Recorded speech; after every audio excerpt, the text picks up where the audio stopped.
y el apoyo permanente, los secretarios de salud que también son socios en esta empresa compleja de reformar nuestro sistema de salud. Doctor Vicente, muchas gracias por la hospitalidad y por sus palabras. Quiero entonces hacer una reflexión que en parte va a ser una respuesta a los excelentes puntos planteados por el doctor Ramiro Guerrero. Y voy a organizar mi presentación en tres partes. Primero, un diagnóstico que yo creo que es interesante también para, de alguna manera, justificar la reforma y lo que estamos haciendo. Después voy a responder algunos de los puntos de Ramiro, planteando los tres elementos principales de la reforma y los debates que estamos dando. Y voy a concluir con algunas reflexiones de carácter más general. Empecemos con el diagnóstico y quiero ir el diagnóstico en tres partes que de alguna manera retoman el cubo que nos presentó el doctor Ramiro Guerrero. Recuerde que planteaba la amplitud, la profundidad y la altura. Si uno examina esas tres dimensiones, en el caso de Colombia, uno podría decir que estamos bien y el progreso del país en los últimos 20 años es innegable. Miren ustedes el aumento de la cobertura y cómo el aumento de la cobertura se ha dado sobre todo en los estratos más bajos, en los quintiles 1 y 2, en las áreas rurales. Si uno mira el tema de lo que llamó Ramiro, esta era su tercera dimensión, la altura, que está asociado con lo que con otro lenguaje llamamos la protección financiera de los hogares. Los avances también son evidentes. Las gráficas, las dos, no las voy a explicar de manera detallada, pero yo creo que más o menos explican solas y reiteran el mismo hecho. Colombia tiene un gasto de bolsillo que es el menor en el mundo en desarrollo. Hace 20, 25 años una persona se enfermaba y tenía que salir de sus activos, primero liquidar su tienda, vender el carro que le daba su sustento o endeudarse. Eso ya no ocurre en Colombia de manera sistemática. Las dos gráficas, vuelvo y repito, dicen lo mismo. Y en los temas, dijéramos, de profundidad, si uno examina el contenido del plan obligatorio de salud en Colombia y lo compara, por decir cualquier cosa, con el de Chile, es mucho más grave. Quienes nos miran de afuera, y cito por ejemplo una opinión repetida, la doctora Magda Klaffmann, que estuvo mucho tiempo en el PIB y conoce todos los sistemas de salud de América Latina, quien nos dice lo mismo siempre: ustedes están haciendo mucho con muy poquito. Esto de la cobertura que tienen en Colombia es muy grande, dado lo que está invirtiendo el país por habitante. Entonces vuelvo y repito, en las tres dimensiones tenemos cobertura casi universal, bien superior al 90%, un gasto de bolsillo, una protección financiera que es notable en el ámbito regional, teniendo en cuenta todos los países en desarrollo. Y también tenemos en nuestro plan obligatorio de salud una cobertura relativamente alta. Si uno plantea las cosas de esta manera, yo creo que surge inmediatamente una especie de paradoja. Ustedes podrían pensar: este ministro enloqueció, ¿o qué está haciendo el gobierno? Si todo es tan bueno, ¿por qué estamos embarcados en una aventura reformista? ¿Qué es lo que está pasando? Y yo creo que tenemos que empezar a buscar respuestas a esta especie de paradoja. Y sin duda el momento es paradójico. Hay problemas de diversa naturaleza. No quiero insistir en las gráficas que siguen, yo creo que mostraban lo mismo, pero vamos a los problemas. Algunos de quienes diagnostican nuestro sistema empiezan a decir: cuidado con estas cifras, que esas coberturas que ustedes están mostrando, esta amplitud, profundidad y altura, puede ser engañosa, porque esa cobertura no significa mucho. Aquí hay miembros importantes de la comunidad médica de este país con quienes nosotros estamos dialogando casi todos los días, casi todas las semanas, que dicen que esa cobertura es simplemente una carnetización vacía. Eso no es verdad, pero se dice una y otra vez. Pero yo creo que sí señalan un hecho insoslayable, y es que no existe, dijéramos, una asociación perfecta entre los avances de cobertura y el acceso. No en las principales ciudades, pero si ustedes van a un municipio de Colombia, y cito un ejemplo que he vivido en esta especie de etnografía necesaria que acompaña este trabajo, el municipio de San Onofre, Sucre, es uno de los municipios más grandes en extensión de este país, tiene 27 corregimientos. Algunos corregimientos quedan a 4 horas cabecera municipal. Si ustedes van a esos corregimientos van a encontrar que allí hay unos centros de salud abandonados y que una persona no tiene acceso a los medicamentos. Y no tiene acceso porque las EPS se sientan en la cabecera municipal a recaudar la UPC y no les interesa llevar los medicamentos a los diferentes corregimientos. Esa es la queja constante.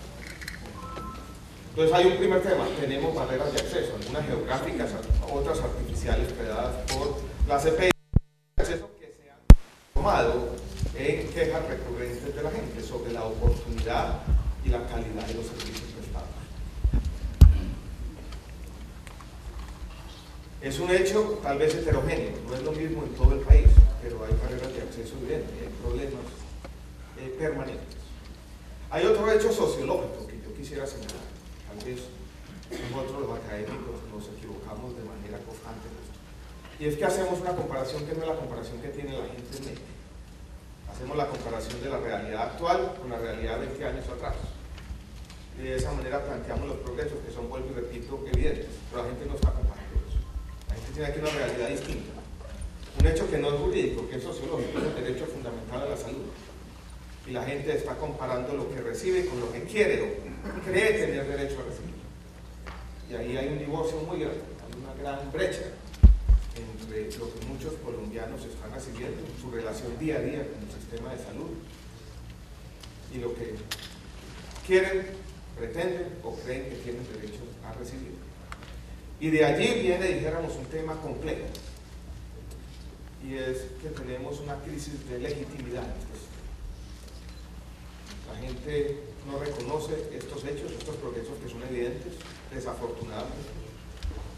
Y nosotros en estos foros repetimos lo mismo, hacemos una radiografía de los progresos que, vuelvo y repito, son una de los grandes avances de nuestra sociedad a pesar de todo en los últimos 20 años, porque de todo ha pasado en estos últimos 20 años.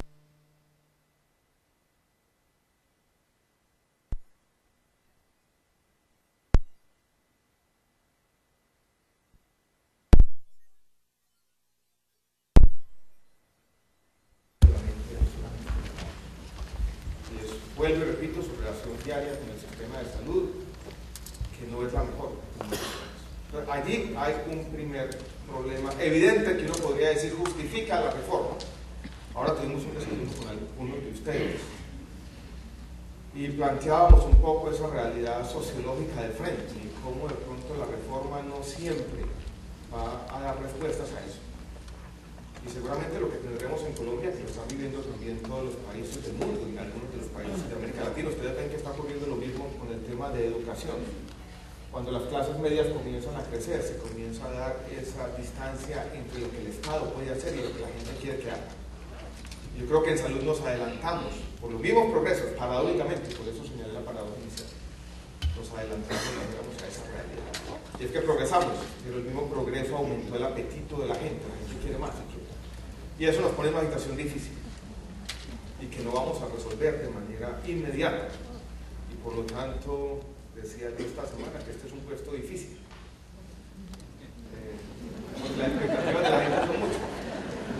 Y lo digo aquí nuevamente, los poderes del gobierno, del ministro, son a veces más simbólicos que reales. O sea, la situación no es fácil. Hay otros elementos, dijéramos, más afinados o más finos del diagnóstico que vale la pena tener en cuenta también, traerlos a cuenta, porque yo creo que son importantes. Este es un poco el mapa de los agentes de salud, esta especie de colcha de retazos. Cada colorcito es una EPS. Ustedes ven que todas están regadas por todo el país, no hay una especie de concentración regional que nos señala un hecho que quiero señalar aquí. No lo he señalado en otras presentaciones, pero yo creo que es importante traerlo a cuenta. Y es el siguiente. El reto del aumento de la cobertura no fue asumido por los mejores agentes. Y lo voy a decir si se quiere con nombre propio. Cuando hacen las presentaciones del sistema de salud, muchas las hace EPS Sura, como es una realidad muy bonita. Todo parece funcionar perfecto. O compensar, como está por decir cualquier cosa, o SOS. Pero es que eso es una minoría. EPS Sura tiene 900.000 afiliados, concentrados en los estratos medios y altos de Medellín y algunos del área metropolitana, no mucho más. No nos digamos mentiras, el reto del aumento de la cobertura en el país, en el contributivo, lo asumió Saludco, fue el único que se quiso ir a todos los municipios, para bien o para mal. Y doctor Ramiro, usted citaba el artículo 181, donde se decía que cualquiera puede ser una EPS. Quienes asumieron el reto del aumento de la cobertura del subsidiado, que fue muy alto en los últimos 10 años, de pronto están aquí. Empezó el Salud, Barrios Unidos, o incluso Selva Salud, que se dio en algún momento a ir a hacer negocios en el Atlántico. Entonces aquí hemos tenido también un problema de agentes en este modelo de aseguramiento, quienes asumieron este reto para bien y para mal, quienes de alguna manera dijeron, bueno, vamos a ir a asegurar a la población más necesitada del país, a buscarla en todos los rincones de Colombia. No fueron las EPS que dominan el discurso, las que nos muestran un sistema de salud casi ideal. Ejemplo. Entonces tenemos un sistema muy heterogéneo, desafortunadamente, y tenemos hoy en día, valga reiterarlo, una crisis de agentes. Salcop está intervenida, tenemos que tomar una decisión compleja en los próximos días. El 11 de mayo se vence la intervención. Ustedes son conscientes de los problemas de Capricorn. Aquí yo tengo una grafiquita que muestra cuáles están intervenidas. No hay muchos agentes con capacidad operativa y con unas finanzas sanas en el régimen subsidiado, casi sobra decirlo. Entonces vamos sumando elementos en nuestro diagnóstico. Planteamos primero un panorama que es positivo, pero este panorama le estamos haciendo salvedades. Y quiero hacer, dijéramos, un recuento rápido. La primera, y es que la gente no está del todo contenta, que es un tema de legitimidad, un hecho innegable. Esto es una sociedad, una realidad sociológica, también es una realidad y perdonarán la redundancia real. Y tercero, tenemos un problema de agentes, y cuarto, tenemos, dijéramos, la parte más compleja de la crisis reciente, que es una crisis financiera asociada con muchas causas. Uno podría decir que comienza cuando el Estado, las entidades territoriales de un lado o el FOSIGA del otro dejó de pagarle a la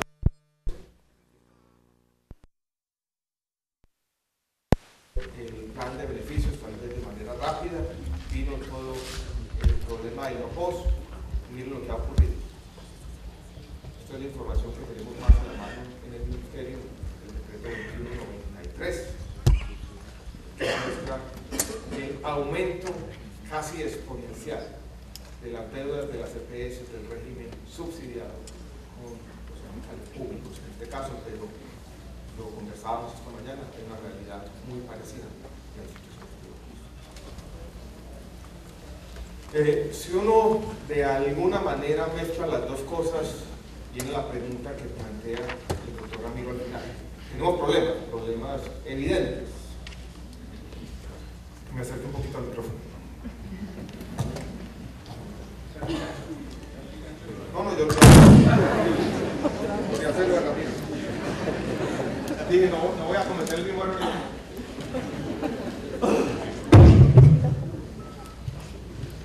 Así mejor, más fácil así. Les decía entonces que viene el tema de, hay problemas evidentes. Yo creo que eso queda claro del diagnóstico, pero viene entonces la pregunta si necesitamos reformas legales o no, y qué tanto podemos avanzar. Claro que sí funciona, tranquilo. La pregunta la plantea, yo creo que de manera acertada el doctor Ramiro, y si yo fuera un académico también estaría preguntando lo mismo. ¿Para qué van a hacer una reforma legal estos tipos? ¿Para qué se van a meter ahí en el Congreso? Y la respuesta mía es más o menos inevitable. Dados estos problemas, va a ser inevitable que en el Congreso tengamos una discusión sobre estos temas. Y la respuesta mía es, si nosotros no presentamos una reforma, va a haber reformas en el Congreso. Y dado el momento que estamos viviendo, la coyuntura, los problemas que hemos descrito, este escenario de discusión va a tener que darse en el ámbito del Congreso de la República necesariamente. Entonces, uno podría decir, sí, la reforma puede ser un embeleco del gobierno, una especie de retórica de la acción, una especie de mostrar que se está haciendo algo con un proyecto de ley, pero yo creo que es algo más que eso. Dado la falta de legitimidad, los problemas reales, la crisis financiera, a pesar de todos los éxitos, yo creo que dar la discusión legislativa y plantear otra reforma, a pesar de que hay otra paradoja, y es que está en las mentes de todos, incluso de los congresistas. La urgencia reformista coincide con la fatiga reformista. Todo el mundo dice, bueno, viene otra reforma, pero la 1122 no está reglamentada o no fue lo que quiso ser, y lo mismo ocurre con la 1438, pero en esas estamos. Y yo creo que no hay marcha atrás. Tenemos que dar esta discusión en el ámbito del Congreso, y yo sí quisiera decir lo siguiente. El proceso en sí mismo es un proceso productivo, y nos hemos dado cuenta en las audiencias públicas. Llevar estos temas, discutirlos de frente, dar la discusión en ese ámbito legislativo, invitar a todo el mundo en las audiencias públicas, nos va a permitir todos ir encontrando el camino, tratar de hacer una reforma que resuelva los problemas y tratar de hacer una reforma que restaure algo de la legitimidad perdida. No voy a hacer énfasis en otros de los elementos del diagnóstico, el doctor Ramiro ya lo hizo. Tenía aquí unos comentarios sobre el sistema de recobros, pero ustedes ya conocen la problemática. Quisiera, antes de entrar a los elementos puntuales, específicos, a los 4 grandes ejes de la reforma, decir 2 cosas generales. Primero, hemos encontrado 2 tipos de reacciones a la reforma. Una que hace un recuento de lo que no está, de las omisiones, y el doctor Vicente Borrero mencionó uno con el tema de talento humano, y otra que hace una queja similar sobre lo que está. Alguien llamaba a la reforma y nos decía, esta es una reforma un poquito etérea, vaga, podría decirse. Yo prefiero utilizar otro calificativo, yo digo que es flexible. Y quiero explicar por qué. ¿Por qué cuando ustedes leen la reforma no encuentran allí muchos porcentajes? Encuentran una reforma que es más o menos general, y por qué hay algunas omisiones grandes en temas que son muy importantes. Y para hacer esa explicación, quisiera que pensemos, dijéramos, en 2 elementos importantes que deben acompañar cualquier iniciativa de cambio social. Uno tiene que ver con los incentivos de los agentes, con lo que puede cambiarse normativamente, y yo creo que ahí hace o trata de hacer énfasis la reforma. Hay otros aspectos, dijéramos, de nuestra realidad, y yo creo que talento humano es uno de ellos, donde el tema de los incentivos es menos claro, donde el reto es de otra naturaleza.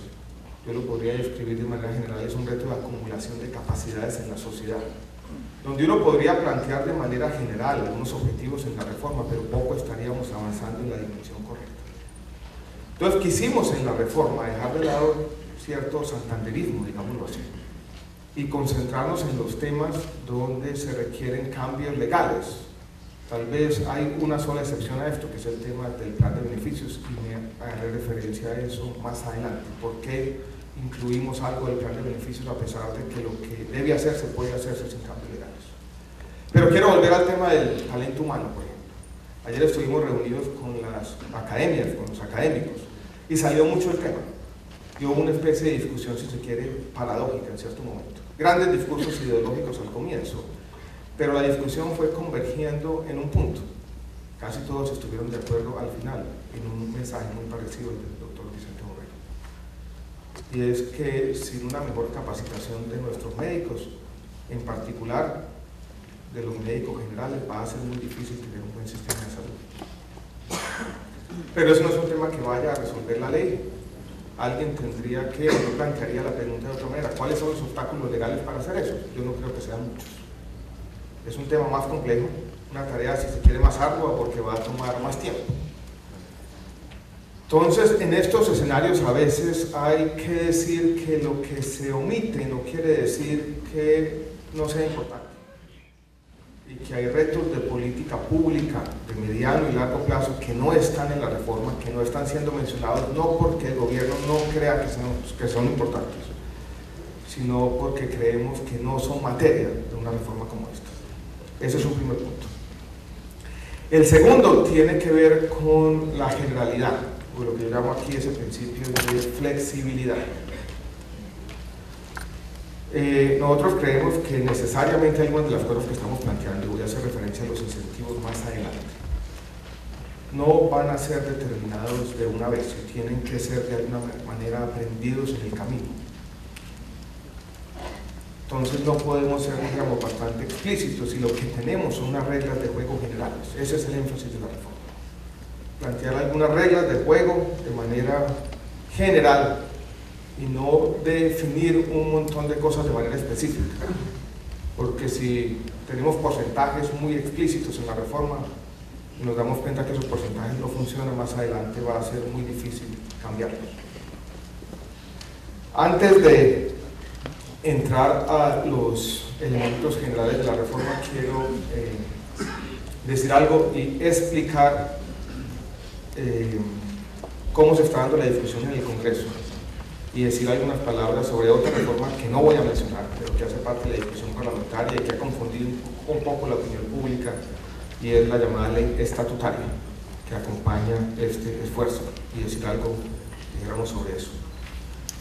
Voy a hablar entonces de la ley estatutaria y explicar cómo se relaciona con esto y cuál es el contenido y cómo está evolucionando esa discusión, antes de entrar en materia sobre la ley ordinaria y hacer alusión directa a algunos de los puntos del doctor Ramiro. Entonces volvamos a la ley estatutaria. Desde la sentencia T-360, desde el año 2008, hay una discusión creciente en el país, hay más o menos cierto consenso de que necesitamos una reforma estatutaria. Incluso antes de la T-760, la Corte Constitucional lo había dicho una y otra vez. Mis colegas economistas, FEDESarrollo, ¿hace cuánto tiempo lleva pidiendo una ley estatutaria? Yo creo que hace 5 o 6 años. Eso ha sido su cantaleta más o menos permanente.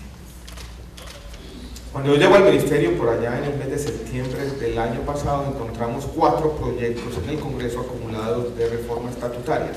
No todos eran reformas estatutarias propiamente dichas, algunos tenían algunos elementos de definición del modelo.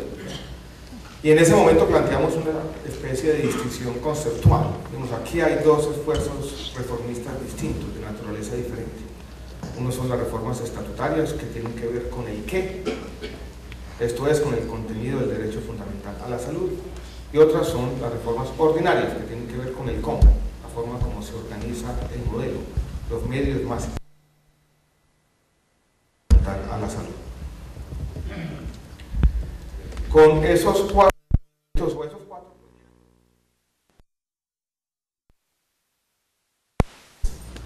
que se presentaron por allá en el mes de noviembre del año pasado, y yo voy a tratar de describirlas de manera, si se quiere, caricaturesca, una y la otra.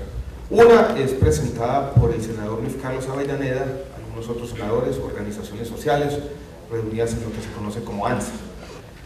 Y esa ley estatutaria hace una especie de asociación interesante. Dice: el derecho fundamental a la salud debe estar relacionado con los determinantes sociales de la enfermedad. El contenido del derecho debe incluir entonces la vivienda, la nutrición, el agua potable, el acueducto de alcantarillado y otras cosas más. Este es un poco el principal elemento de esa ponencia de reforma estatutaria que el Congreso tendrá que discutir en las próximas semanas. Nosotros habíamos trabajado en el Ministerio en una especie de proyecto distinto que después recogió algunas de las iniciativas de los otros proyectos, y trabajamos en parte con el senador Armando Benedetti, y hay otra ponencia que hace un énfasis distinto en un mecanismo, en un procedimiento para lo que llamamos la ampliación progresiva del contenido del derecho. Un mecanismo que tiene que ser legítimo, participativo, colectivo. Para decidir, por ejemplo, en el futuro qué va a pasar con, usemos cualquier ejemplo, las terapias ABA, que ha sido una forma como se ha usado el derecho fundamental, o esa visión un poco expansiva del derecho fundamental a la salud en algunas partes de Colombia, la equinoterapia y cosas de esas.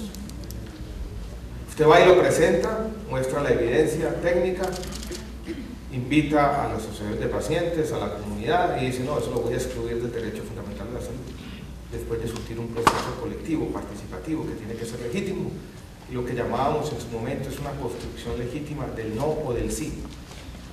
Y era el énfasis en eso.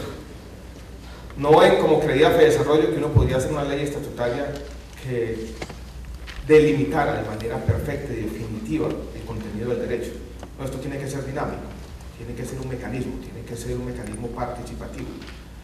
Y eso era lo que hacía la ley estatutaria. Y la discusión estaba allí, entre esas dos, hasta hace aproximadamente 4 o 5 semanas.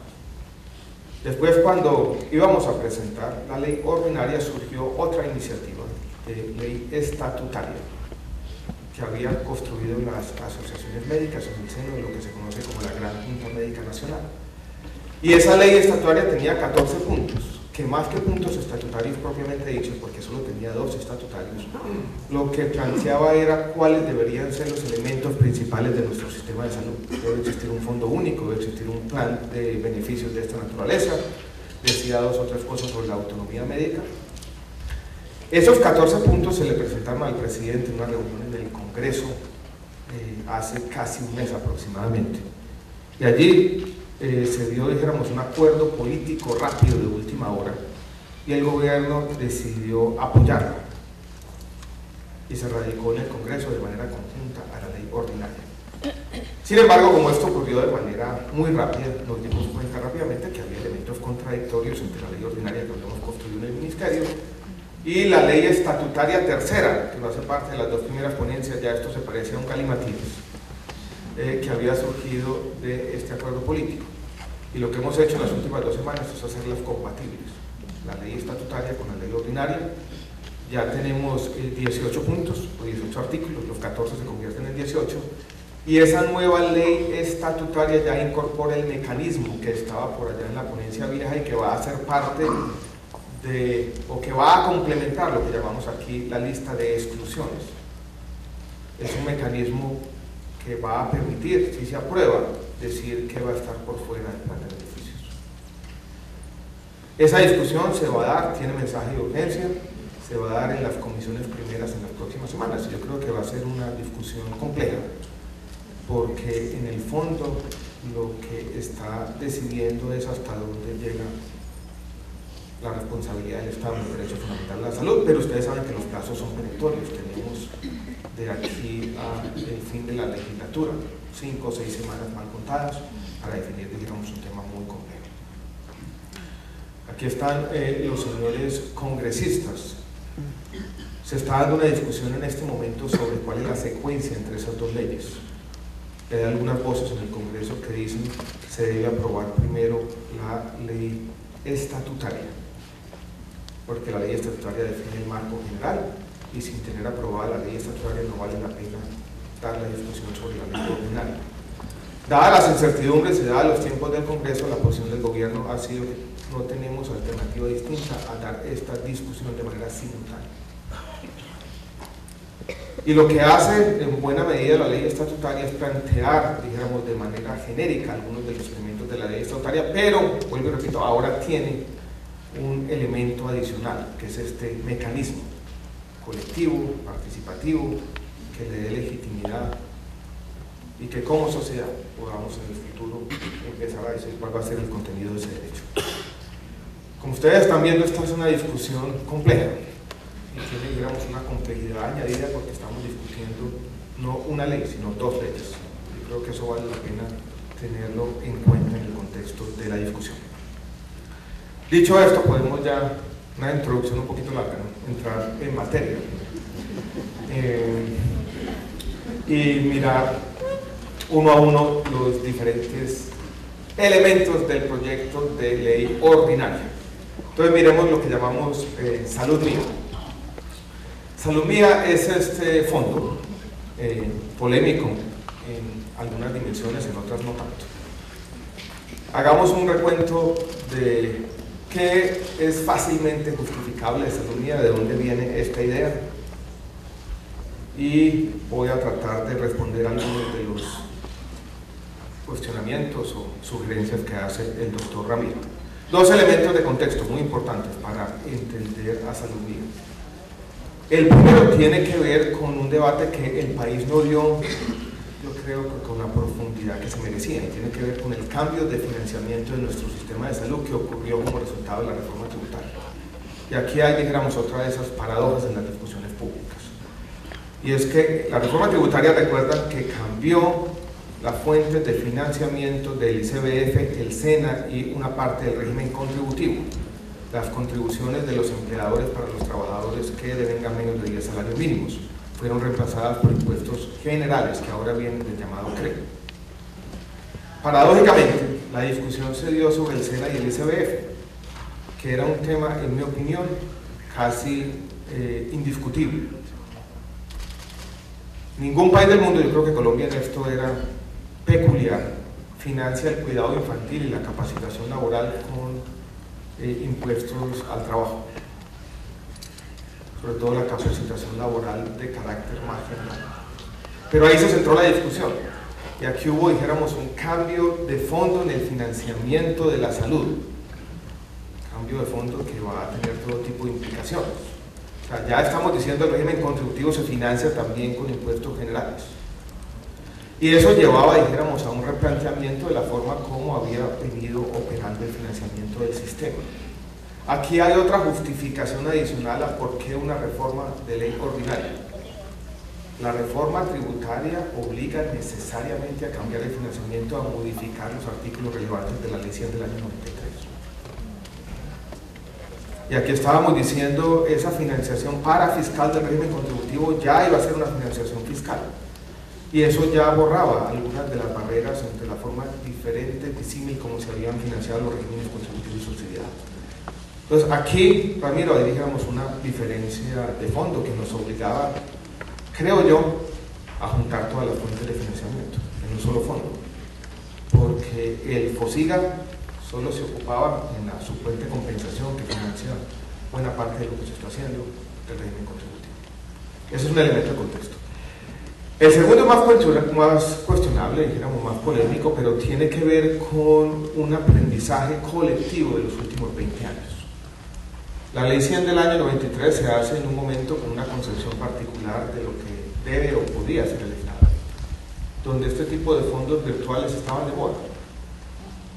Y lo que hizo el Estado por 20 años, y lo sigue haciendo hoy en día, la reforma todavía no ha sido aprobada, sobra decirlo, fue delegarle algunas labores a un administrador de portafolios, a unas fiducias. Y esa no fue una experiencia fácil. No fue una experiencia fácil, de pronto, doctor Ramiro, usted la vivió, porque en algún momento, hace 3 o 4 años, ese consorcio de fiduciarias dice: nosotros no le jalamos más a este negocio, esto es muy riesgoso, nosotros nos han colgado un montón de funciones que no podemos hacer. Incluso lo primero que pasó fue que los reaseguradores de esta fiduciaria dijimos: nosotros no les vamos a dar ninguna póliza para ese negocio, eso no funciona. Y el Estado tuvo que invitar entonces unas fiducias públicas que están allí casi obligadas y dicen todos los días que ellos no quieren estar en ese negocio. Y eso nos llevaba entonces a decir, ese fondo virtual que el Estado le había dicho a unas fiducias: administren ustedes todo este negocio, ya había hecho agua. Y el Estado, yo creo que no tenía alternativa distinta a asumir algunas funciones que había delegado históricamente. Y eso justifica una primera parte de esa línea. ¿Por qué existe, dijéramos, un fondo con personalidad jurídica? O más bien, ¿por qué se está creando una empresa financiera estatal? Yo creo que aquí la analogía con el tema de Colpensiones es parcial. Dijéramos, Colombia pudo haber vivido sin Colpensiones. Yo creo que en 2 o 3 años nos íbamos a enfrentar a un problema muy complicado cuando las fiducias digan: ya no vamos más.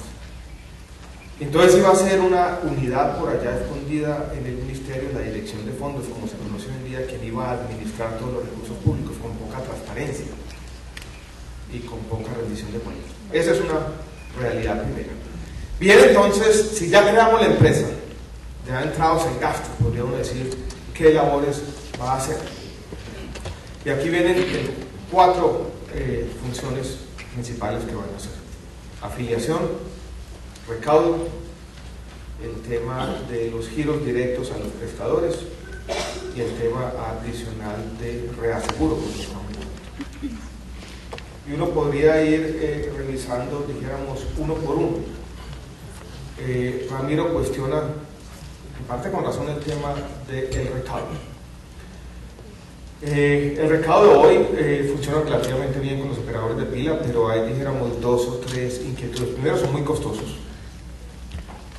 Y el segundo, Ramiro, en todo caso uno tiene que tener en cuenta que aquí hubo un error o un tema complejo de diseño desde la misma elección del año 93, y es que los incentivos de las EPS, quienes son en última los responsables del recaudo, no están bien puestos.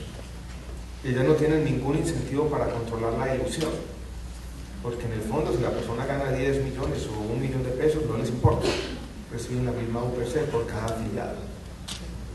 Y las cuentas que tenemos nosotros nos llevan a pensar que esa ilusión es bastante grande y que el Estado no va a tener alternativa distinta a hacer una labor que le corresponde casi por naturaleza, y es ese recaudo de las contribuciones que todavía existen y que siguen sumando algo así como 8 billones de pesos.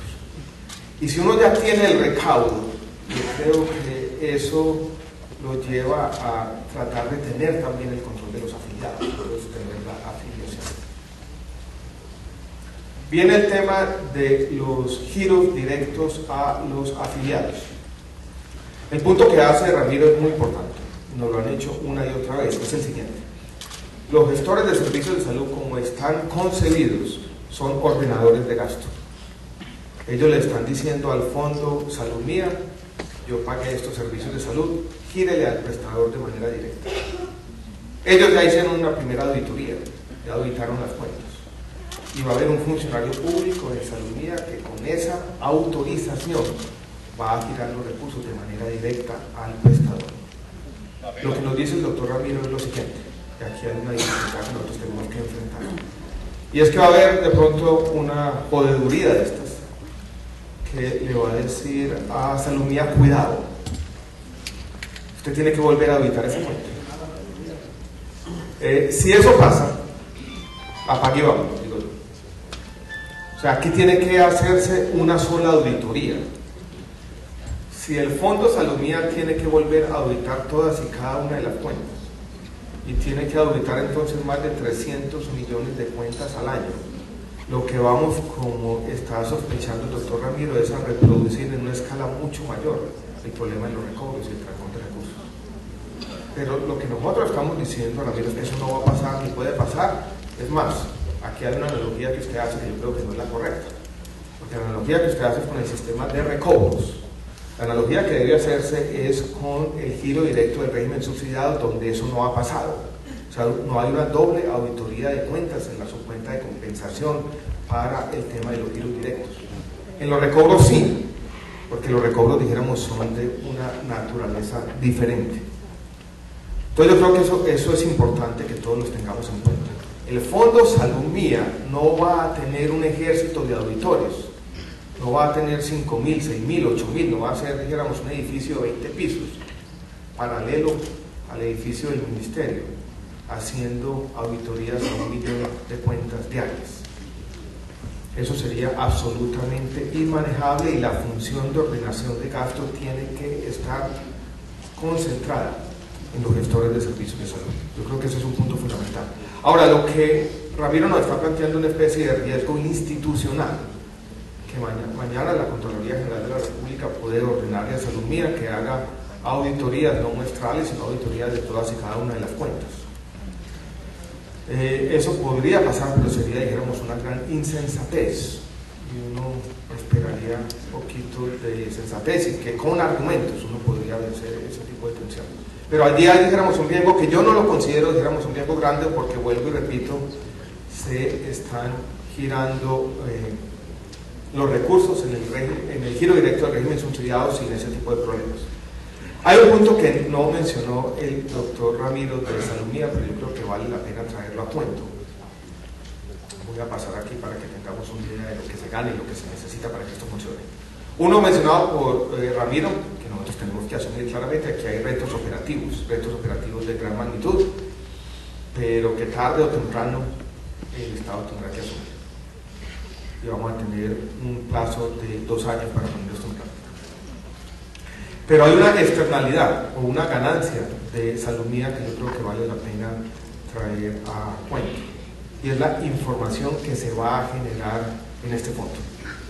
Apenas nosotros empezamos a tener información sobre todos los giros que se están haciendo, vamos a tener como Estado información muy útil sobre cómo y en qué se gastan los recursos de la salud.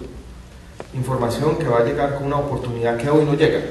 Ustedes podrían decir, esta es la misma información que tiene hoy en día el gobierno para los estudios de suficiencia de la EPS, pero esa llega un año tarde, es una información de calidad dudosa, es una información que, por ejemplo, en el régimen subsidiado no existe. Hoy en día solamente 4 países del régimen subsidiado envían información sobre en qué se gasta la plata, y es información que no se puede usar porque es de pésima calidad. Lo importante entonces es que aquí vamos a saber, bueno, cómo se está pagando, cuánto se está pagando por una apendicitis en Cali, en Medellín, en la costa atlántica. Y vamos a tener primero gran información sobre los precios, vamos a poder hacer precios de referencia y vamos a poder entonces asumir hacia el futuro una gran demanda social que tiene el Estado. Y yo he hablado con Doc, que está aquí, tuvimos una teleconferencia hace 2 meses aproximadamente. Y estábamos hablando de un tema que es parte de una conversación recurrente en este sector, y es los tarifarios, un manual de tarifas. Y yo le decía a Doc, y él me regañó por ingenuo, y decía, me da miedo las presiones que van a existir apenas tengamos un manual de tarifas. Y él me contestaba de manera bastante cándida, es decir, no sea ingenuo, tarde o temprano van a tener que tener un manual de tarifas. Y si eso es verdad, si partimos de ese hecho inevitable de que tarde o temprano tengamos un manual de tarifas, que mejor tenemos la información. Y la información la vamos a ir construyendo en Santa Mía. Entonces, doctor Ramiro, yo quiero de alguna manera contrastar sus temores, que son temores institucionales, con las ganancias de información que vamos a tener para un buen funcionamiento de nuestro sistema de salud. Los retos operativos los entendemos, pero también quiero que tengan en cuenta esos 2 elementos que mencioné al comienzo. El primero, que se habían delegado estas funciones a administradores fiduciarios que no querían hacer la tarea. Y el segundo, importante, y es que la reforma tributaria nos habría obligado ya casi de manera directa a igualar los recursos. Vamos a pasar al tema del plan de beneficios. Yo creo que aquí tenemos más o menos un acuerdo, todo el mundo ha estado más o menos de acuerdo en que teníamos que definir el plan de otra manera. Quienes miraban la realidad colombiana decían una cosa que ya les dije, y es: ustedes están haciendo mucho con muy poquito, tienen un plan muy amplio, muy grande, y están invirtiendo menos de $400 por habitante al año. Esa era una parte de la realidad, pero también nos decían, ese plan de beneficios está lleno de medicamentos con formas farmacéuticas muy detalladas, con concentración y presentación, y eso se ha vuelto inmanejable. Tienen que hacer un plan un poco más general, y una manera de tener un plan más general es hacer un plan implícito, basado más bien en algunas exclusiones. Eso se puede definir sin necesidad de la ley. Había una respuesta que había dejado planteada, y es: ¿por qué lo metemos en la ley? Y eso tiene tal vez la siguiente explicación. Primero, o tal vez esta es la explicación fundamental, quisimos hacer explícito lo siguiente, que yo creo que también es un punto conceptual que vale la pena tener en cuenta en esta discusión, que no se ha tenido en cuenta en las discusiones públicas de las últimas semanas, y el punto es el siguiente. Si vamos a tener un plan más general, definido de otra manera, donde vamos a incorporar buena parte de lo que históricamente ha estado en el no-post, el Estado va a tener que tener más instrumentos, como bien dice Ramiro, para controlar el P y para controlar el Q, para controlar las tarifas y controlar las cantidades. Y la ley plantea algunos de esos instrumentos adicionales. Quisimos que esos instrumentos estuvieran justificados o motivados de esa manera. Y sobre todo para el tema de los precios, quiero que entendamos que la ley de alguna manera le da continuidad a lo que uno podría llamar, o se ha llamado así, la política farmacéutica.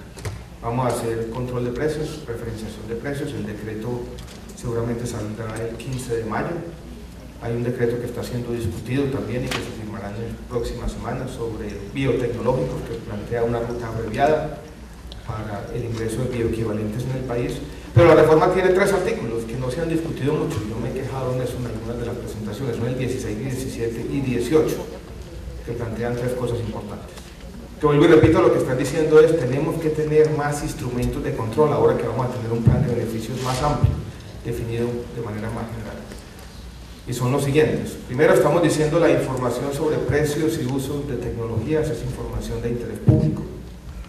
Segundo, estamos diciendo para aprobar una nueva patente en el tema de medicamentos tiene que existir un concepto por parte del Ministerio de Salud y Protección Social.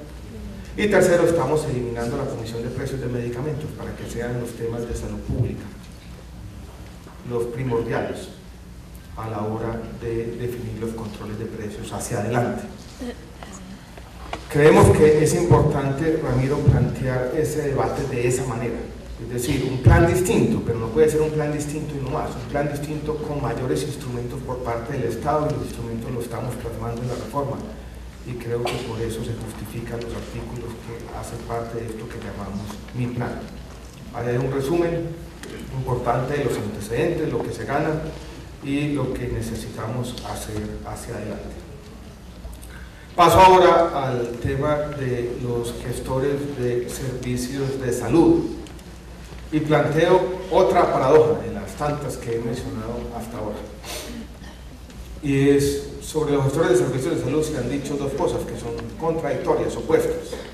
Las dudas que se plantearon aquí esta mañana tienen que ver más con el modelo de negocios. Se nos dice de pronto aquí no hay un modelo de negocios claro y los incentivos no están completamente bien definidos.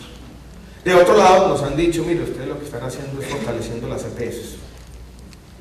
Le están dando incluso más poder del que tenían con los gestores de servicios de salud.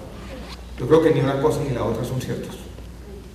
Aquí estamos tratando de definir los incentivos y resolver algunos de los problemas planteados. El primero, yo creo que lo mencionó Ramiro, lo mencioné yo al comienzo también con la grafiquita de la colcha de retazos, y yo creo que parte del tema de la geografía. Para hablar de gestión, yo creo que tenemos que definir territorios. Uno no puede hablar de gestión de servicios de salud si tiene una EPS con 10.000 afiliados en el Guaviare, tiene 20.000 en el Chocó y decidió ir a hacer negocios en el Atlántico y allá tiene 5.000 nuevos. Ahí no se está gestionando la salud, ahí se está en un negocio mejor. Es el recaudar la UPC y de momento negar servicios. Entonces yo creo que el tema territorial es parte importante si uno se toma en serio el nombre, como tenemos. La gestión de servicios de salud tiene que ocurrir en el territorio, tiene que haber una especie de arraigo territorial. Ese es un primer elemento. Hay un segundo elemento complejo que tiene que ver con los incentivos, que como decía al comienzo no los vamos a fijar de manera plena en la ley, pero sí queremos fijar el marco de los incentivos y redefinirlos de alguna manera. El de los aseguradores puros o plenos, así tal cual, el que uno le entrega simplemente un valor per cápita ajustado por riesgo y se olvida de todo, no funcionó. Y no funcionó por dos razones. Primero, porque no tuvimos, dijéramos, controles, y también porque es difícil controlarlos. En esto, Ramiro, yo creo que estamos de acuerdo. Los incentivos, cuando usted les entrega la UPC, y esa competencia entre pagadores a lo que conduce no es tanto a la gestión de riesgo, que no ocurrió en muchos casos, sino a la selección de riesgo. Usted presentó un dato aquí, el 1% de los pacientes le explica el 42% de los gastos. Eso es así en el contributivo, en el subsidiado es más del 50%. Y cuando eso así se está viviendo en el caso de la liquidación de la EPS Colpatria en Bogotá, nadie se quiere quedar con sus afiliados porque tiene un perfil de riesgo relativamente alto. Entonces todo el mundo está tratando de deshacerse de estos afiliados de mayor costo. Ahí hay un incentivo que no funciona. Y el otro, volvamos si se quiere al caso de San Onofre, o al caso que yo también encontré en San José del Guaviare. Y es que si la gente no accede, eso es bueno para la EPS. Y en las principales ciudades de pronto no se da ese problema, porque la gente ya conoce el seguro ya maduró y ya hay una demanda que no hay que inducir permanente de servicios de salud. Pero en muchas regiones apartadas de Colombia, si usted no induce la demanda, si usted no genera incentivos adicionales, el aseguramiento no nos garantiza el acceso efectivo. Y van a existir o barreras geográficas que las EPS no están interesadas en desmontar, o barreras artificiales que las EPS crean para aumentar sus ingresos. Entonces aquí tenemos, dijéramos, un problema de incentivos muy complicado, donde los gestores de servicios de salud tienen que tener una doble naturaleza, tienen que cuidar la plata, tienen que tener parte de esa función de aseguramiento, pero tienen que gestionar la salud, o ser los representantes del usuario o los prestadores, tienen que hacer esa labor de inducción de demanda. Miren, dijéramos, la gran paradoja del aumento de la UPC subsidiado el año pasado. Si ustedes miran, lo que hicimos nosotros fue aumentarla de manera importante en los conurbados, en las ciudades. Y lo hicimos por una razón obvia, y es que allí es donde la gente accede. Pero allí, si se quiere, ustedes podrían criticar eso porque estamos perpetuando una especie de inequidad. Si uno lo compara no con el acceso de la gente efectivo, lo que ocurre en la realidad, sino con un ideal, con lo que debería ocurrir, el aumento de la UPC debió haber sido mayor, o debería ser mayor en las zonas rurales, porque allí los modelos de atención son más costosos. Pero como la gente no accede, nosotros estamos de alguna manera perpetuando esa inequidad y diciéndole a las EPS que operan en las ciudades, ustedes tienen más plática, porque allí es donde la gente está buscando servicios de salud. Entonces yo creo que aquí hay un tema complicado de cómo darle los incentivos a los gestores de servicios de salud para que cuiden la plata, para que sean aseguradoras, pero a su vez garantizarles que hagan lo que tengan que hacer. Entonces, ¿qué estamos diciendo? Estamos diciendo que vamos a tener 3 elementos en el diseño. Hay un pago per cápita ajustado por riesgo, como ocurre actualmente, una especie de UPC. Pero si ustedes miran la redacción de la ley, aquí hay un adverbio donde dice: ese es un pago que garantiza parcialmente la sostenibilidad de los gestores. Ese no es el único pago. Y estamos diciendo que vamos a pagar por resultados. Es una palabra vaga, flexible, pero no es solo resultados. No es solo resultados en el sentido más sofisticado del término, que nadie lo ha aprendido a hacer. Puede ser incluso acciones. Puede ser incluso decir, bueno, las citologías que usted está haciendo. Puede ser incluso si tiene efectivamente, volvamos a San Onofre, de los 27 corregimientos usted tiene que estar en 10 y yo le voy a obligar, o si no, no le pago. Y lo voy a definir, esos incentivos, esos pagos de resultados, de una manera genérica, no de la manera, dijéramos, más sofisticada, que es muy difícil de hacer. Pero queremos tener allí, dijéramos, una forma distinta y nosotros, caso por caso, territorio por territorio, decidir cómo lo voy a remunerar. Porque la realidad es distinta, es heterogénea, y queremos mantener esa flexibilidad para que, vuelvo y repito, el aseguramiento sea compatible con la inexistencia de barreras de acceso, que fue una parte del diagnóstico al comienzo. Y al mismo tiempo estamos diciendo, vamos a generalizar los mecanismos de reaseguro para que se haga gestión de riesgos y no selección de riesgos. Y lo que estamos planteando es algo parecido a lo que ha sido sugerido por PROESA, y es diciendo, si un paciente vale más de 200 o 250 millones de pesos, eso se socializa, y eso es asumido por todos, o por salud mía. Yo creo que si aprendemos a hacer las 3 cosas, a que los gestores cuiden la plata, garanticen el acceso efectivo, y eso va a ser difícil, va a ser un camino que tenemos que recorrer juntos, y a garantizar los mecanismos de reaseguro, tenemos una situación mejorada a la que tenemos hoy en día. Y a eso apunta la ley de manera flexible, a diseñar estas reglas de juego que nos permitan sobre la marcha ir aprendiendo lo que tenemos que hacer. Al mismo tiempo estamos diciendo otras 2 o 3 cosas. Estamos diciendo, con respecto a este debate complejo de integración vertical, la dejamos hasta un nivel que es el ambulatorio. Ese es un debate que no ha terminado, complejo en el Congreso, donde hay todavía muchas inquietudes y donde nos han dicho el modelo como lo están planteando funcionaría mucho mejor sin integración vertical. Estamos dispuestos a seguir debatiendo, pero con las cajas de compensación tenemos, dijéramos, una conversación pendiente donde nosotros le estamos diciendo, va a ser muy difícil que ustedes sean gestores de servicios de salud, prestadores de servicios de salud, y que a su vez tengan, por ejemplo, negocios mayoristas de distribución de medicamentos. Uno tiene en la vida que decidir lo que tiene que hacer. Entonces, para algunas de ellas estamos diciendo, aquí tiene que haber, dijéramos, una definición clara. El tema de las sociedades anónimas lo hacemos porque creemos que es una buena forma de que se dé ese proceso de rendición de cuentas en todas las dimensiones. Y dijéramos, la última reflexión del doctor Ramiro me llama la atención, porque es lo que las sociedades anónimas tienen que rendirle cuentas a, por supuesto, los accionistas, pero no es la única. O sea, el hecho de que sean sociedades anónimas, yo creo que nos permite a nosotros un mayor control, pero en todo caso van a tener que rendirle cuentas a sus afiliados y ahora tener que rendirle cuentas al Estado. O sea, los accionistas son parte, de la ecuación, pero no puede ser la única, y les vamos a exigir que se dé esa rendición de cuentas como toca, dijéramos, a los otros agentes del sistema. Y esto, y eso sí estamos seguros, tiene que estar acompañado de una mejor superintendencia de salud, y en eso la metáfora o la analogía del martillo es más que bienvenida. Hay otro debate que no tocó el doctor Ramiro, pero que es importante y que también va a ocurrir en el contexto de la ley, y es el debate de la descentralización. Porque en todo caso no olvidemos que a lo largo y ancho de este país, en muchos pequeños municipios, es el Estado quien tiene la responsabilidad, de un lado de la prestación de servicios de salud y de otro lado de otras actividades. Y la ley, creemos nosotros, avanza en ese sentido de la descentralización. Y quiero mencionar 2 o 3 cosas que hemos propuesto. Primero, estamos proponiendo que los gerentes de los hospitales sean nombrados por los mandatarios locales. Ya le voy a explicar por qué. No.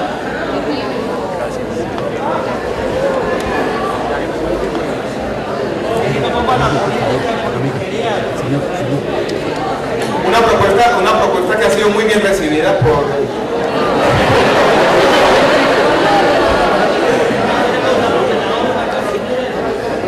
Segundo, estamos proponiendo otra cosa aún más complicada, y es que en algunas circunstancias la administración del régimen subsidiado, que todavía persiste por razones que seguramente debatiremos más adelante, no voy a volver sobre el tema, puede ser asumido también por algunas entidades territoriales, departamentos. Y tercero, tenemos un tema sobre la formalización de los trabajadores de la salud importante, donde están pidiendo facultades extraordinarias al Congreso. Pero quiero, y ya voy a terminar, quiero que hagamos la siguiente reflexión, y tiene que ver con este tema de la rendición de cuentas del doctor Ramiro Grande. Yo creo que es una reflexión de fondo no solo sobre el tema de salud, sino sobre el futuro de nuestro país en general. Y es el siguiente. El doctor Ramiro planteaba como uno de los mecanismos de rendición de cuentas los mercados políticos, es la analogía que utilizamos los economistas. Y es que los mercados políticos funcionan, es una forma de rendir cuentas, que de alguna manera,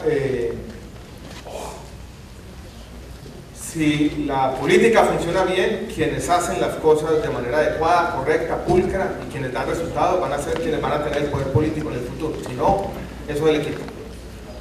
Uno puede desconfiar profundamente de esos mecanismos políticos de rendición de cuentas y decir, miren, no nos llevemos a ilusiones, la democracia no funciona así, sobre todo en buena parte de nuestro territorio. Y como eso no funciona, entonces vamos a crear unos mecanismos externos de control. Y nuestra tarea por ahora, y para siempre, tal vez va a ser quitarle poder a los políticos. Entonces, quitémosle el poder de que nombren los gerentes de los hospitales. Pero al hacer eso, señoras y señores, estamos incurriendo en una especie de, si se quiere, contradicción. Estamos diciendo quien tiene que rendir cuentas, quienes hacen parte de nuestros debates de todos los días, son esos señores, los alcaldes y gobernadores, si se quiere. Y yo estoy diciendo, como desconfío en ellos, le estoy quitando instrumentos de su gestión. Y lo que nosotros nos encontramos en buena parte de la geografía del país todos los días son alcaldes que se quejan porque no pueden trabajar con el gerente del hospital. Entonces le estamos atando las manos a los políticos porque desconfiamos de ellos de manera profunda. Y estamos de alguna manera socavando la democracia porque sospechamos de sus resultados. Y yo lo que creo sinceramente es que esa agenda no va a funcionar. Y que tarde o temprano nos daremos cuenta que la única salida para resolver los problemas en el territorio de este país es que la política funcione como tiene que funcionar. Y que los elementos positivos de cambio social que han ocurrido en Colombia han ocurrido cuando los mercados políticos funcionan y cuando tenemos mandatarios locales que hagan la tarea como tienen que hacer. Entonces es difícil, pero es una discusión de principios y seguramente la daremos allí con calma. Pero vuelvo y repito, yo no veo salida distinta para resolver muchos problemas en el territorio que funcionen de manera correcta los mercados políticos y que la descentralización sea una realidad. Y lo he dicho muchas veces y lo he vivido, incluso lo vi en el ministerio con la ley 1608 de cuentas maestras. ¿Cómo tratamos de darle algún poder a las regiones, en este caso, para que inviertan los excedentes de cuentas maestras? Ahí mismo le ponemos un montón de condiciones.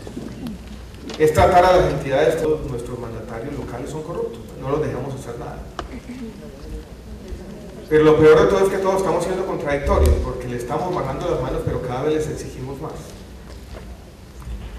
Tarde o temprano, vuelvo y repito, nos vamos a tener que enfrentar a la discusión seria sobre la descentralización, y la vamos a asumir de una vez por todas aquí, en la cabeza.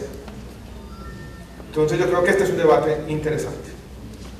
Y yo vuelvo y repito, creo que no es una mala idea decirle al alcalde: usted tiene que trabajar con el gerente del hospital, de pronto poner algunos límites, decir, no va a ser, hay un tema de si es de libre nombramiento y remoción, no puede tener periodo fijo, poner algún tipo de condiciones o que tengan que cumplir con algunos requisitos mínimos. Pero este no es el debate sobre si se nombran los gerentes o no, este es el debate sobre si creemos en la descentralización o no. Y ese no es un debate para tomarnos de manera ligera, yo creo que es un debate muy complicado. Y es el mismo debate, y con esto ya voy terminando, sobre si las entidades territoriales pueden asumir algún papel como gestores de servicios de salud. Y yo les doy otra analogía. Otro ejemplo específico más bien. San José del Guaviare, tenemos una reunión con Mesa de Salud, la llamamos. Ahí está todo el mundo, están los secretarios de salud departamentales, alcaldes de los municipios, están sentados allí. Yo planteo la pregunta: ¿dónde está el gerente de la EPS, de Caprecom, con familiar Huila, que también estaba allí? No estaban en la reunión. Entonces estos señores que tienen todo el poder no tienen ninguno, no rinden cuentas. Ahí sí es la anti-rendición de cuentas. No tienen ninguna visibilidad. Si el gobernador sale en el carro oficial el domingo a dar un paseo con la señora, todo el mundo dice: este tipo está robando la plata, ¿de dónde sacó la gasolina? Están en el ojo del público todos los días. El otro señor que tiene la plata, que tiene toda la responsabilidad, nadie sabe quién es, ni siquiera acude a las citas que llaman Estado. Entonces, en algunas regiones de Colombia tenemos que empezar a ver si de alguna manera le damos también poder a quien rinde cuentas a la ciudadanía. Yo creo que no vamos a tener alternativa distinta, lo digo claramente, de confiar en nuestra democracia, con problemas. Pero es un debate muy interesante que tendremos que dar en el Congreso, en el contexto de esta reforma de salud. Termino entonces. Yo creo que me he alargado tal vez más de la cuenta, pero yo creo que he logrado transmitir al menos un sentido de la complejidad, de que aquí hay, dijéramos, muchas preguntas, que las respuestas todas van a ser parciales, pero que desde el comienzo hemos planteado en el Congreso que esta es una construcción colectiva. Aquí estamos todos metidos en este problema. Este no es un tema ni del Ministerio ni del Ministro de Salud, sino de toda la sociedad. Y que, vuelvo y repito, a pesar de las dificultades, a pesar de las dudas que uno desde la academia pueda tener sobre si vale la pena no meterse en una reforma, yo creo que sí vale la pena. Y sí vale la pena precisamente por escenarios como estos, porque nos ha llevado a todos a hacer una cosa que creo que no habíamos hecho en un tiempo, porque no se hizo en la 1122 y en la 1438. Y es tener todos una discusión seria sobre nuestro sistema de salud. Muchas gracias a todos por la atención.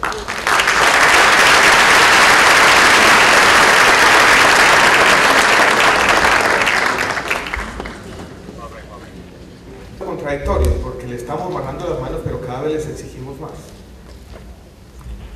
Tarde o temprano, vuelvo y repito, nos vamos a tener que enfrentar a la discusión seria sobre la descentralización, y la vamos a asumir de una vez por todas aquí, en la cabeza. Entonces yo creo que este es un debate interesante. Y yo vuelvo y repito, creo que no es una mala idea decirle al alcalde: usted tiene que trabajar con el gerente del hospital, de pronto poner algunos límites, decir, no va a ser, hay un tema de si es de libre nombramiento y remoción, no puede tener periodo fijo, poner algún tipo de condiciones o que tengan que cumplir con algunos requisitos mínimos. Pero este no es el debate sobre si se nombran los gerentes o no, este es el debate sobre si creemos en la descentralización o no. Y ese no es un debate para tomarnos de manera ligera, yo creo que es un debate muy complicado. Y es el mismo debate, y con esto ya voy terminando, sobre si las entidades territoriales pueden asumir algún papel como gestores de servicios de salud. Y yo les doy otra analogía. Otro ejemplo específico más bien, San José del Guaviare, tenemos una reunión con Mesa de Salud, la llamamos. Ahí está todo el mundo, están los secretarios de salud departamentales, alcaldes de los municipios, están sentados allí. Yo planteo la pregunta, ¿dónde está el gerente del EPS, de Caprecom, con familiar Huila, que también estaba allí, no estaban en la reunión? Entonces estos señores que tienen todo el poder no tienen ninguno, no rinden cuentas. Ahí sí es la anti-rendición de cuentas. No tienen ninguna visibilidad. Si el gobernador sale en el carro oficial el domingo a dar un paseo con la señora, todo el mundo dice, este tipo está robando la plata, ¿de dónde sacó la gasolina? Están en el ojo del público todos los días. El otro señor que tiene la plata, que tiene toda la responsabilidad, nadie sabe quién es, ni siquiera acude a las citas que llaman Estado. Entonces, en algunas regiones de Colombia, tenemos que empezar a ver si de alguna manera le damos también poder a quien rinde cuentas a la ciudadanía. Yo creo que no vamos a tener alternativa distinta, lo digo claramente, de confiar en nuestra democracia, con problemas. Pero es un debate muy interesante que tendremos que dar en el Congreso en el contexto de esta reforma de salud. Termino entonces, yo creo que me he alargado tal vez más de la cuenta, pero yo creo que he logrado transmitir al menos un sentido de la complejidad, de que aquí hay, dijéramos, muchas preguntas, que las respuestas todas van a ser parciales, pero que desde el comienzo hemos planteado en el Congreso que esta es una construcción colectiva. Aquí estamos todos metidos en este problema. Esto no es un tema ni del Ministerio ni del Ministro de Salud, sino de toda la sociedad. Y que vuelvo y repito, a pesar de las dificultades, a pesar de las dudas que uno desde la academia pueda tener sobre si vale la pena no meterse en una reforma, yo creo que sí vale la pena. Y sí vale la pena precisamente por escenarios como estos, porque nos ha llevado a todos a hacer una cosa que creo que no habíamos hecho en un tiempo, porque no se hizo en la 1122 y en la 1438. Y es tener todos una discusión seria sobre nuestro sistema de salud. Muchas gracias a todos por la atención.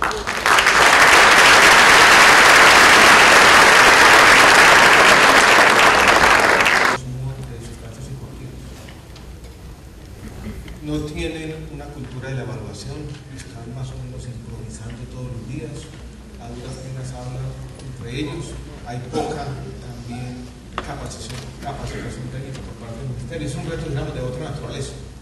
Podríamos mencionarlo en la reforma, pero poco podríamos hacer. Hay otra parte que tiene que ver con la atención primaria en salud, que sale, dijéramos, todos los días. Yo creo que esa atención primaria en salud tiene que ser asumida por los prestadores, en particular por los prestadores de primer nivel, y lo que tenemos que hacer es asegurar que sea financiable con los recursos del sistema. Las intervenciones colectivas las tienen que hacer las entidades territoriales, la atención primaria no. La hacen los prestadores, la hacen las ESES en este caso, si quiere, y se financia con recursos del sistema. Tiene que ser financiado con las EPS actuales o con las gestoras más adelante. Y el tema de la promoción y prevención, el secretario Calero yo creo que tiene razón. Las EPS no han hecho lo que debieron haber hecho. Hay dos elementos en la reforma que podrían mejorar las cosas, de pronto no plenamente. Uno, el tema territorial. O sea, es muy difícil hacer promoción y prevención cuando uno está desperdigado por todo el país. Si no hay ese arraigo territorial, casi que por definición, yo no voy a tratar de hacer promoción y prevención. Y el otro es el tema que al doctor Ramírez no le gusta mucho, pero es que con los resultados podemos inducirlos a hacer eso. Nosotros no es lo único, pero son los únicos instrumentos que tenemos. Celebro que el doctor Diego Calero esté de acuerdo, digamos, con los dos puntos sobre descentralización, tanto con el nombramiento de gerentes como con el tema de que las secretarías de salud, las entidades territoriales pueden hacer parte del manejo. En el fondo, más allá de los incentivos, yo creo que hacia adelante tenemos que de alguna forma conectar el régimen subsidiado con la administración de los prestadores públicos en este caso.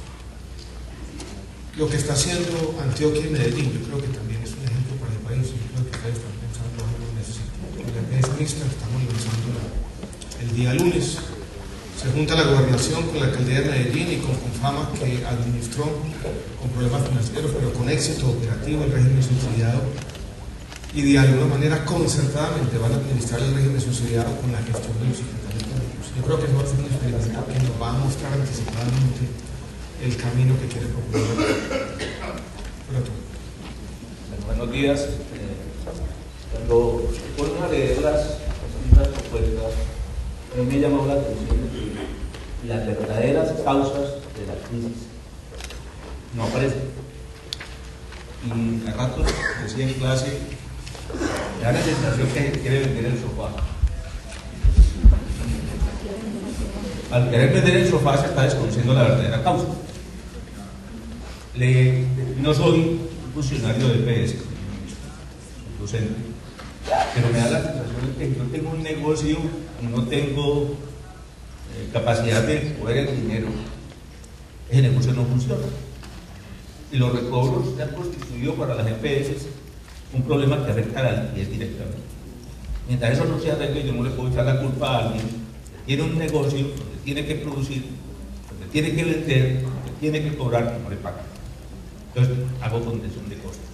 Eso es un factor que va unido a algo que para mí es muy importante. ¿Quién dirige el sistema? El sistema lo dirige, la modulación la tiene el ministerio. Y yo no le veo fortaleza al sistema, le veo una gran debilidad. Y no por ustedes, señor, es por la historia. Si miramos la historia, vemos que viene de tumbo en tumbo. Hay gran cantidad de normas. Encontramos todas las normas que queramos.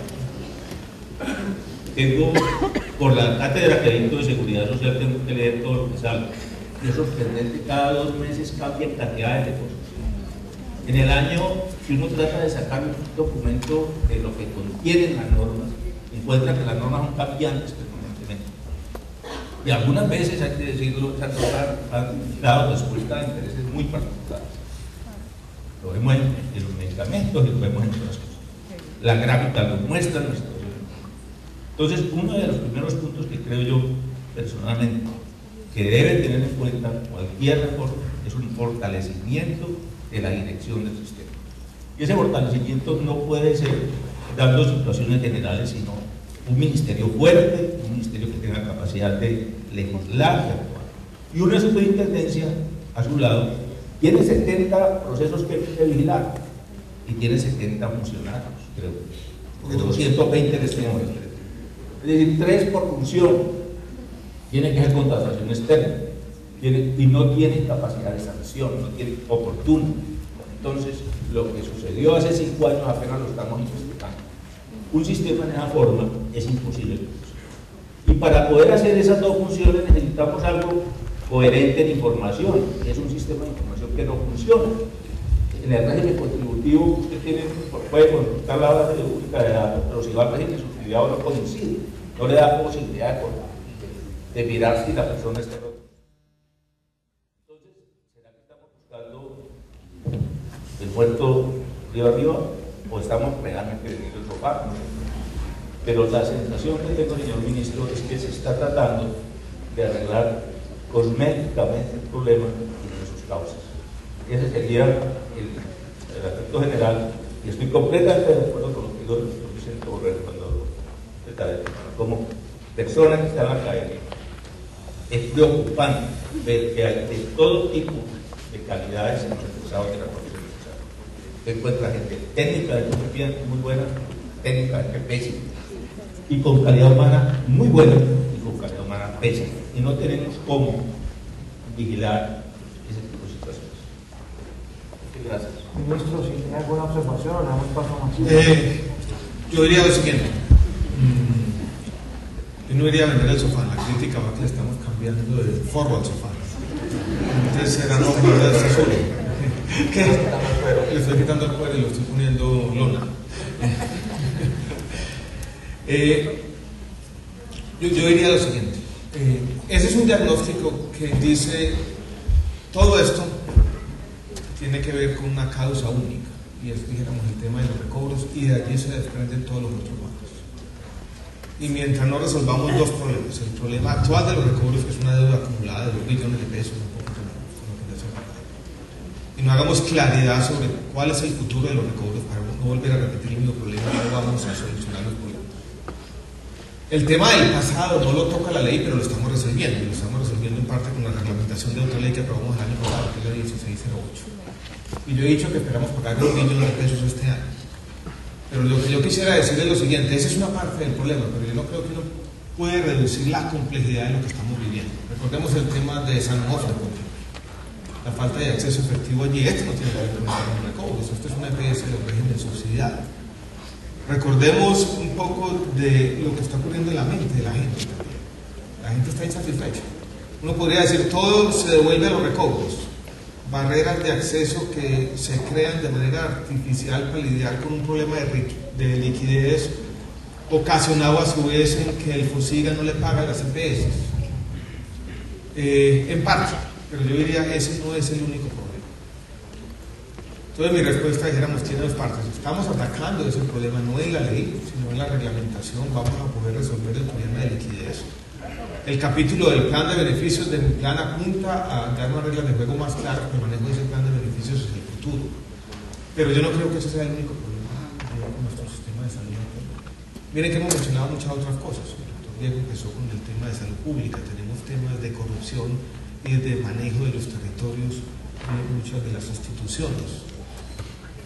Tenemos temas, creo yo, de incentivos no bien puestos, porque las EPS no solamente están negando servicios porque tienen un problema coyuntural de liquidez, han negado servicios y lo seguirán haciendo mientras no corrijamos algunos de esos incentivos en muchos lados.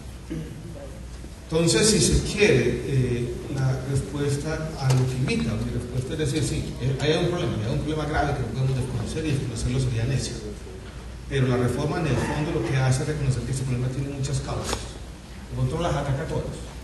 Pero si tiene esa visión, yo diría un poquito más amplia de dónde vienen los problemas y trata, no todos, pero sí apuntar a la solución de algunos de ellos, que creemos nosotros de los más importantes o de los que pueden ser atacados con un proyecto de ley de extranjeros. Perdón, ministro. Sí.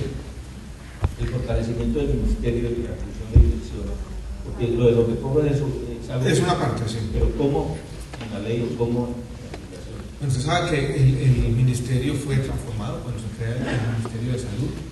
El ministerio ha asumido unas funciones nuevas, regulatorias, hay un reto muy grande hacia el futuro. Se sabe que la CRES fue liquidada y ahora el ministerio tiene toda la función regulatoria. Es un papel que no va a ser fácil. Yo creo que el ministerio, y eso lo puedo decir, eso es más o menos invisible para todos ustedes, tienen que confiar en mi respuesta, ha venido fortaleciendo su equipo humano. Yo encuentro que en su dirección hay gente capaz, gente comprometida y con ganas de trabajar, de apuntar a solucionar este problema. Ahora, hay retos muy grandes para cualquier entidad pública y a veces nosotros nos sentimos agobiados por tanto problema. Hay un punto importante y es el siguiente, de diseño institucional, y hemos recibido inquietudes en este sentido en varios foros. Y es el ministerio necesita crear una entidad de toma de decisiones o participativa similar al Consejo de Seguridad Social, como existió antes de la creación de la CRES, en el año 2007. Yo creo que esa es una buena sugerencia, que tenemos que empezar a pensar en el contexto de la reforma. Y yo la veo por que nos ayudaría a ciertas cosas, pero también le daría al sector una forma de ir allá, participar en las decisiones, y que las diferencias que siempre van a existir puedan dirimirse, dijéramos, en ese contexto institucional, llamémoslo de esa manera. Entonces, dijéramos, no solamente un tema de capacidad, es solo un tema de también qué instancias participativas necesitamos crear en el ministerio, para que dijéramos, no sea solamente el problema del ministerio o del ministro, sino puedan todos los agentes interiorizarlo como un problema colectivo. Yo creo que el Consejo Superior de Seguridad Social jugó un papel importante, incluso era una figura extraña, porque uno podría decir que haya habido un conflicto de intereses claros, que no estaban tomando decisiones que tenían un interés particular en esas decisiones, pero funcionó por mucho tiempo. Yo creo que funcionó mejor de lo que pasó después, la CRES incluida. Yo creo que hay un tema de diseño institucional adicional a las transformaciones que se han dado en el Ministerio. Mencionaría también el Instituto de Evaluación de Tecnologías, que se está consolidando en la transformación del INVIMA. Yo veo, y para mi sorpresa positiva, que el Instituto Nacional de Salud tiene hoy en día capacidades importantes. Hay un equipo técnico también comprometido, incluso unos laboratorios sofisticados funcionando relativamente bien. Hay muchas cosas por hacer. Yo lo que puedo decir es, yo creo que el Ministerio se ha fortalecido, se ha consolidado, pero la magnitud de los problemas es tan grande que una sola institución, yo creo que no puede sola con estos problemas y de pronto necesitamos ampliar un poco el círculo y tener distancias participativas distintas. Muy bien. Marcela. Bueno, tratando de sintetizar las inquietudes de los prestadores, hay muchas que yo creo que ya se han resuelto. muchas de ellas tienen que ver con la descentralización y nombramiento de los gerentes de los hospitales. Una idea que gusta mucho. Sí, pero hay dos puntos que no se han tocado. Uno de ellos es cómo se va a pagar a los prestadores y los pisos tarifarios y no los techos tarifarios para los especialistas, y no solamente para los médicos, sino para todas las áreas de la salud y las otras profesiones relacionadas.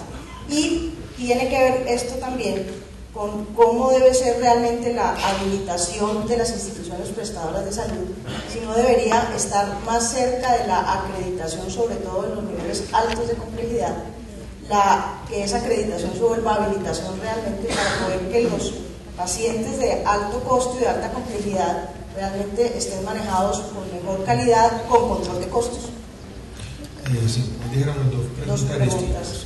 La una es mucho más compleja. Yo mencioné algo sobre el tema tarifario diciendo la reforma no lo aborda plenamente, pero lo que estamos es construyendo una institución que nos va a permitir tener mejor información para en el futuro poder tomar decisiones al respecto y de pronto tener tarifas, aunque ese es un mundo difícil. Va a ser una sola tarifa única nacional, va a ser por los territorios. Y aquí hay otra todavía más complicada, que son pisos tarifarios o de salarios o de remuneración a los trabajadores de la salud. Un tema, dijéramos, mucho más complejo que inmediatamente nos abre otra puerta más compleja, y es porque solamente los trabajadores de la salud. Hay otros profesionales que también quisieran tener pisos tarifarios. Yo como economista le tengo miedo a regular los mercados laborales, dijéramos, con salarios mínimos para profesiones, porque eso se presta para todo tipo de distorsiones, corrupción, problemas. Incluso puede terminar conspirando contra los mismos trabajadores de la salud, que van a tener que terminar escondiendo los diplomas porque si no, no consiguen trabajo. Ese es un tema muy complicado, ningún país del mundo lo ha hecho bien. Más bien, lo que propone la reforma, en un punto donde sí tenemos que avanzar y avanzar decididamente en el tema de formalización laboral y las formas de vinculación, que eso son desastrosas. No tanto el tema de tener salarios o pisos tarifarios, sino vincular a la gente como toca. Y lo que propone la reforma es facultades extraordinarias para formalizar entre 200 y 250.000 trabajadores de la salud, de los hospitales públicos en particular. En los privados también tenemos mucha informalidad, no aquí, afortunadamente, pero sí en otras instituciones. Ese es un tema donde tenemos el siguiente problema, una disyuntiva muy compleja de política pública. Si uno fuera a vincular todos los trabajadores de las ESES como trabajadores oficiales y serían beneficiarios de las comisiones colectivas que hoy existen, eso cuesta 2 billones de pesos y apague y vamos, estaríamos quebrando los hospitales públicos de este país de manera definitiva. Entonces lo que estamos proponiendo es una categoría nueva de servidor de la salud, un poco más flexible. Los cálculos preliminares muestran que si nos vinculamos con esta categoría nueva, eso costaría aproximadamente 600.000 millones de pesos, que sería un valor manejable. Tenemos alguna conversación respecto con el Ministerio de Hacienda. Tenemos un proyecto de ley redactado sobre formalización de los trabajadores, son 14 artículos. En una versión inicial de la reforma, ese proyecto de ley era un capítulo específico de la reforma, pero no quisimos mezclar esta discusión con la discusión de los otros aspectos, es un tema muy complejo, con muchos intereses, con los sindicatos.